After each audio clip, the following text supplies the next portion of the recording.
Chili? Hot sauce? Mild sauce? No.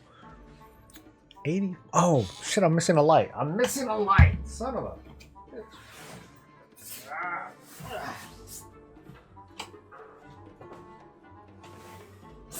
bitch. Alright. Okay, that's better. That looks normal. Hey, this is Sol. It is October 12th, 2018. This is Warcraft Weekly, and today's episode is brought to you by Kylan85's Lukewarm Chili Sauce. 85 degrees of smooth dissatisfaction.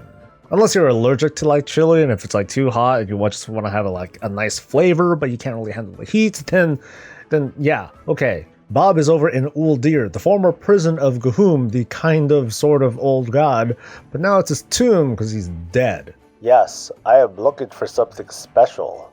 Oh, like what? A lubber. A what? You know, a lubber. And what is a lubber? You know, a girlfriend, a boyfriend, a life partner, a slave, whatever. A slave? What? Hey, I don't question your flavor of coffee. Okay. So this week was a fantastically quiet week. Now, we did have a build, but that's full of spoilers, so I'm going to sort of skirt around the spoilers and yet still try to talk about what some of the fans and critics have been talking about with all the cool developments that have been coming lately. So let's kick it off with the monthly, almost ritualistic Q&A that goes on with Ian Hazzikostas and his spirit beast, Josh Allen, aka Lore. Observers of this event downvoted the living crap out of this particular Q&A over on YouTube, expressing their dissent as best as they could, even though they're still probably playing the game. There are only a couple of points of actual information that came out of here. So when the 8.1 Tides of Vengeance patch comes out and the Warfront is made available, well, actually the Warfront is going to be available day one, and the Alliance will get a first crack at it. That's all supposedly going to be in an effort to get a good overlap, so that way there's always going to be a Warfront active, or at least that's what it appears it's going to be as this expansion rolls along. We also learned that there are talks about creating more difficult Warfronts, as if it was a heroic or a mythic Warfront that is designed for pre-made groups. It doesn't seem likely that this modification is going to be applied to the Battle for Stromgarde, or that it's ready to be applied to the Darkshore Warfront, but it may be something we can look forward to in the future, either in this expansion, or if Warfronts in some form continue on to future expansions, then maybe they can expand more on it. When it comes to the allied races that you would have been able to unlock during Legion, the reputation requirements for that aren't going to change, but the reputation gains from completing world quests and such are going to be doubled. There are some, perhaps many, who say that the path to get these allied races is really convoluted and a little bit too grindy, and it's pretty bad. So now it's only half as bad. Coming back to the present, there's going to be a little bit more alt-friendliness added into this patch, including additional reputation whenever you're completing the war campaign, so that way you're able to complete the war campaign a lot faster, since many of the breakpoints of that are based on your reputation. So most of what went on in this Q&A was further explanation, as well as kind of a glimpse into the brain of Blizzard as to what is going on behind some of the decisions that they make. Many questions and concerns were addressed regarding Azerites, regarding certain class buffs and nerfs and concerns and balance, but overall it was a series of questions that were answered, the ones that were most upvoted or the ones that seemed to be of most pressing concern, and ones that were able to be answered. Based on the current climate, I can get behind the idea that this particular Q&A was of a very dissatisfactory experience for those who were watching.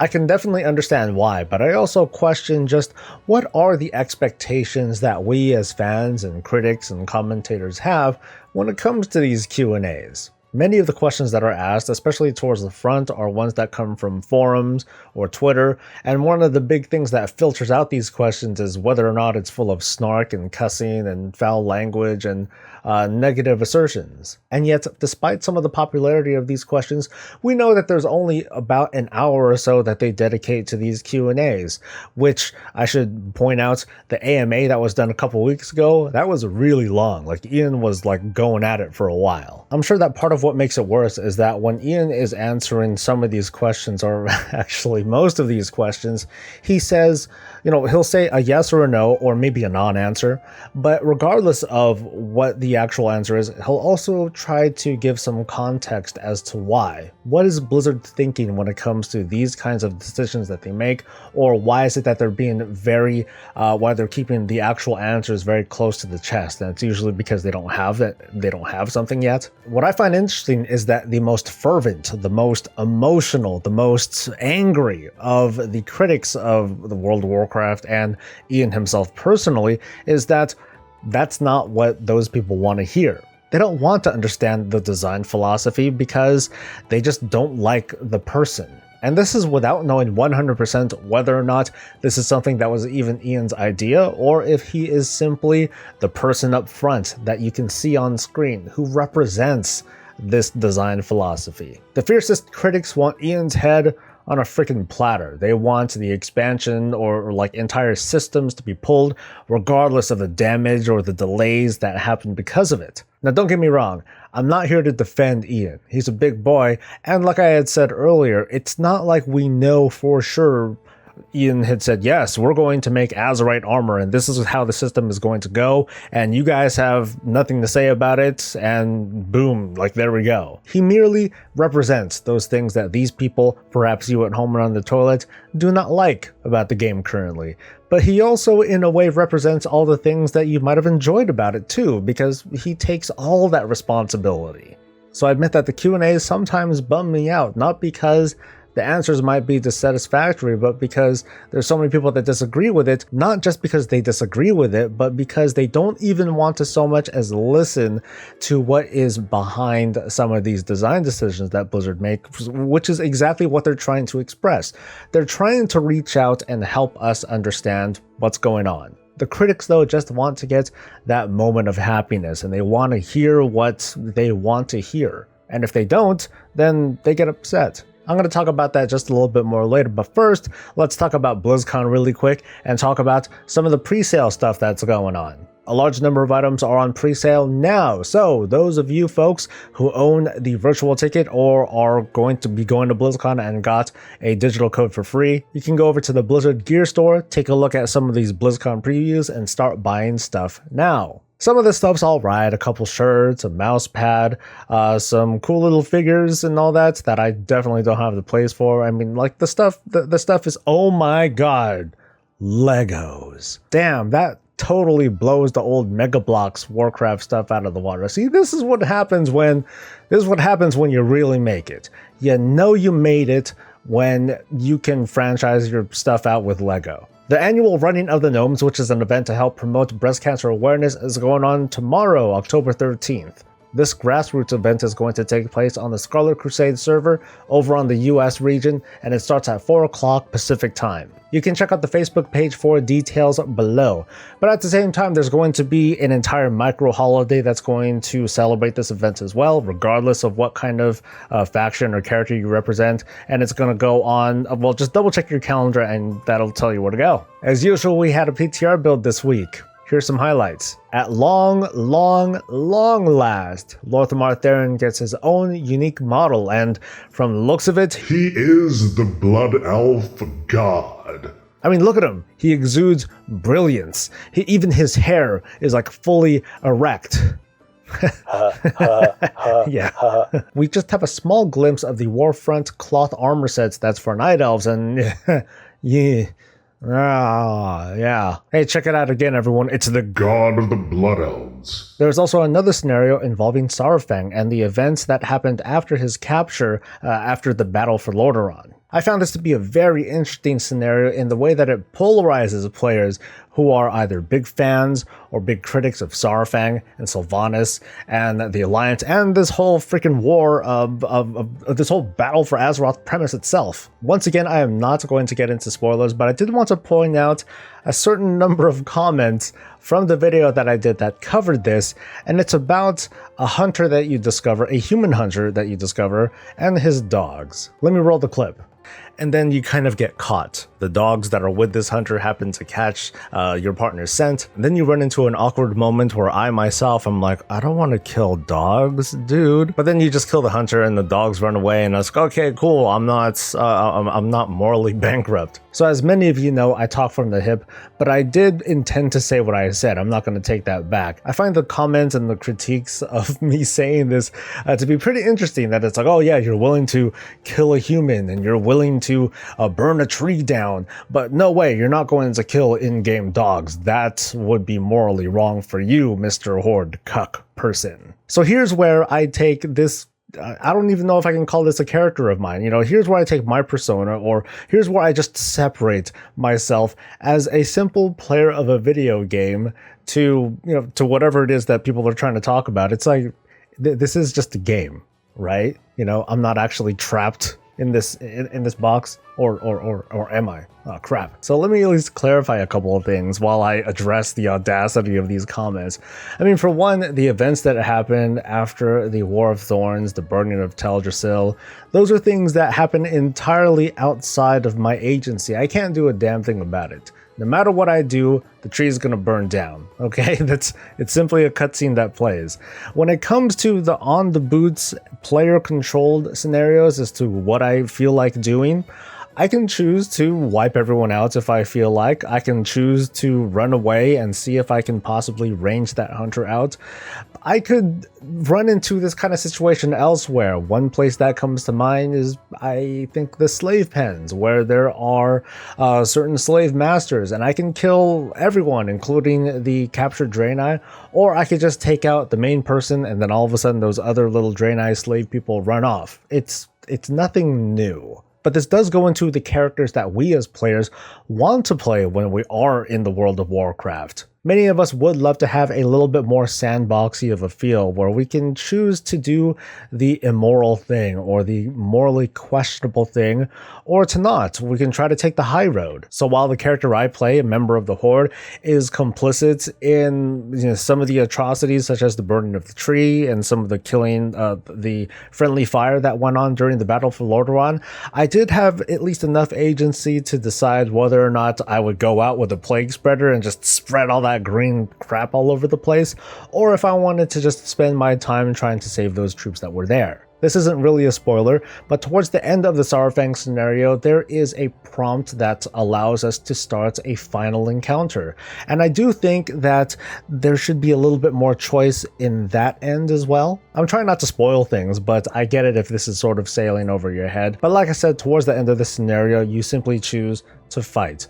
I think that there should be, in this case, I should have two choices. One is either to fight or to try to protest and be like, no, wait, hold on, we can work this out, guys, but have the end result being everyone gets into a bloody fight anyway. That, I think, is the compromise that gives us, the player, a little bit of choice and a little bit of freedom when it comes to our roleplay experience, but at the same time respect the fact that we are just part of Blizzard's story. We're along for the ride, and the ride's going to move in a certain direction whether we decide certain things or not. And this gets into what I feel is an overused term these days, the idea of, quote, bad writing in part of Blizzard. I find this to be a really unfair critique and something that is separate from other systems like the stuff that Ian addresses with Azerite armor, you know, gameplay systems. When talking about lore though, critiquing on the lore before we even know everything that's going on, like I said, it just doesn't seem very fair at all. I've seen posts and videos and articles, and I'm sure that I've been victim to it too, where we hang on certain things, certain elements of the story that aren't officially released yet. They are simply data mined information, stuff that we've seen on the PTR that has yet to come out or have been finalized, and yet we judge based on those small observations. And you know what? I'm not even trying to argue that, oh yeah, this and this that happens at the end of the Alliance version of the Dark Shore questline, it's terrific writing. That's not what I'm saying at all. I'm merely saying that it is not done yet. And even then, it's not too similar, and I feel bad for doing this, but it's not too similar from some of the backlash that we've seen from Star Wars fans, because this particular movie, this particular story did not go the way that we wanted it to, or the way that we expected it to. And so redo the whole movie. Like, what? Really? We see things similarly here, and I refer back to the Instance podcast with Chris Metzen that he did with Chris Johnson, where the fans, as much as we love them, are fervent about disagreeing with certain story elements and things that are happening, not because it was poorly written, but because it does not fulfill on their wants or needs or expectations. Part of the enjoyment of reading the story is to be at times surprised, and to sometimes have assumptions or predispositions questioned or even broken down. This is a kind of spoiler, but Tyrande gets, I guess, a power-up. She gets to utilize, or she gets to draw on a certain kind of power that supposedly is going to make her stronger. However, I don't really know what that quite means, and we don't really have a lot of context to go with because we haven't seen something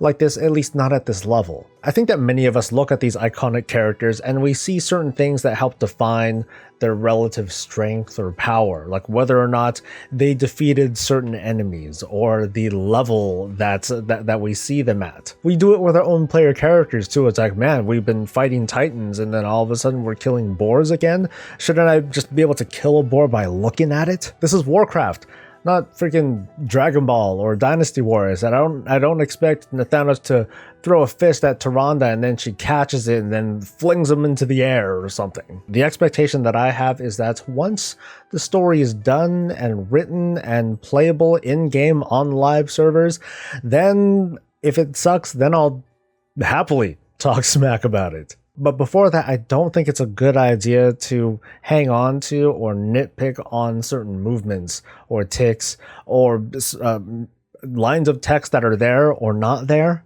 because that creates a premise of negativity before the finished product is even out, and it's not fair. It's why I tried to present these previews with a little bit of fact, a little bit of reaction, some speculation, but overall excitement to see what happens when we actually get this in our hands. And after that, we can smack talk all we want because all the fairness is out and everything's on the table for us to look at. So it legitimately makes me, of all people, upset when fans come out, or I'm sorry, critics come out and bring out personal attacks on Blizzard staff. Folks have been attacking the guy that does the voice for Nathanos Blightcaller, Sylvanas' loyal puppy. He also happens to be a fellow designer on the narrative side of WoW, so potentially he has some pull as to what Nathanos is doing, but we don't know that.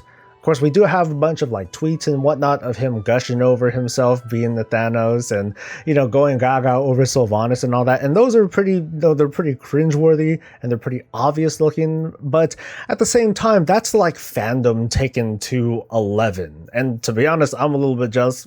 I would feel pretty proud of myself if I had the opportunity to help bring a Warcraft character to life. But to personally bash on someone like that just because they're a fan and they have that opportunity, it's just not cool. The worst thing I can say about this guy is that maybe he shouldn't have shared some of that stuff on social media, knowing that he would get attacked by people like this. But that shouldn't be his fault. He shouldn't be blamed for being a fan. But one thing I'm almost certain of, though, he's gonna die. Yeah, he's dead. He's definitely gonna die. Watch. So that about wraps things up. I apologize that this was more of a ranty, rambly sort of thing than actual news, because there was very little going on this week aside from this build. Apart from the ongoing Azerite Drama Fest, this has been a very lore-filled week in terms of the conversations that have been going on lately. So I'm glad to have been a part of it this week, and I encourage you, hey, if you haven't looked at some of the videos of this coverage and you don't care about spoilers, hey, go ahead and take a look and see what you think about what's coming up. I am excited to see some of these changes and a lot of what's going on in 8.1 go live. So stick around the channel, hit that subscribe button to keep tabs on what's going on, and please, because you are awesome, go and like this video too. So we'll see you next week when maybe Bob will have just a little bit more airtime. Anyway, we'll see you later. Until then, stay safe, stay happy, and stay breezy.